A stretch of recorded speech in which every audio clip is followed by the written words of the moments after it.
Okay, so once I was in the smoking area of my boarding school in Armenia, and I was smoking with two of my friends. One of them was a girl, and one of them was a guy. And there was a local that was at the smoking area, and we were trying to communicate with each other in Russian. And he said that me and my other girlfriend shouldn't be smoking. And then we said, oh, yeah, we all shouldn't be smoking. So why is it that our boyfriend it's okay for him to be smoking?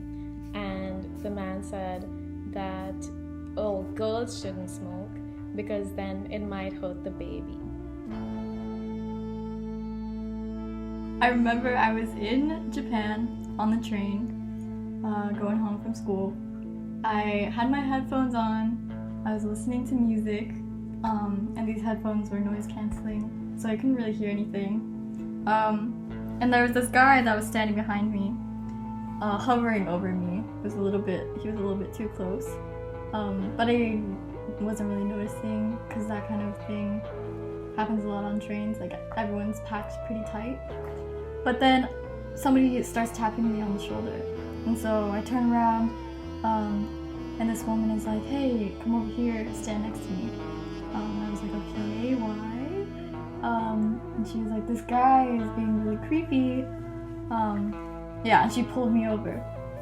And then, she left. She was on her stop, and so she left the train. Before she left, she was like, "Are you gonna be okay?" And I was like, "Yeah, of course, thank you."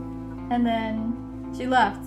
But that was like a moment of solidarity between, Japanese women, because a lot of times, a lot of women get groped on trains in Japan, and so this was, even though it was a bad event, it was a nice moment of women helping other women.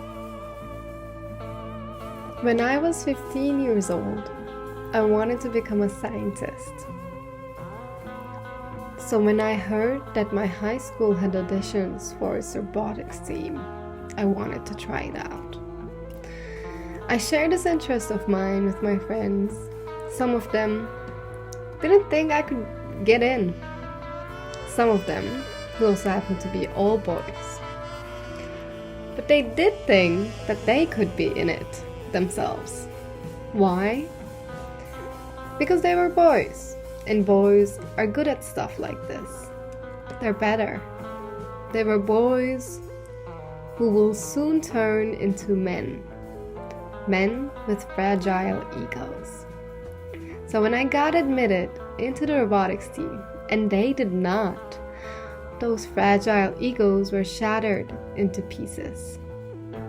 They could not believe that I, a girl, could be better at robotics than them, boys. How did they cope, if you ask? They did not. They didn't believe that I got in fair and square. So they said to me and to the rest of the school that I only got in because the president of the club wanted to sleep with me. I was 15.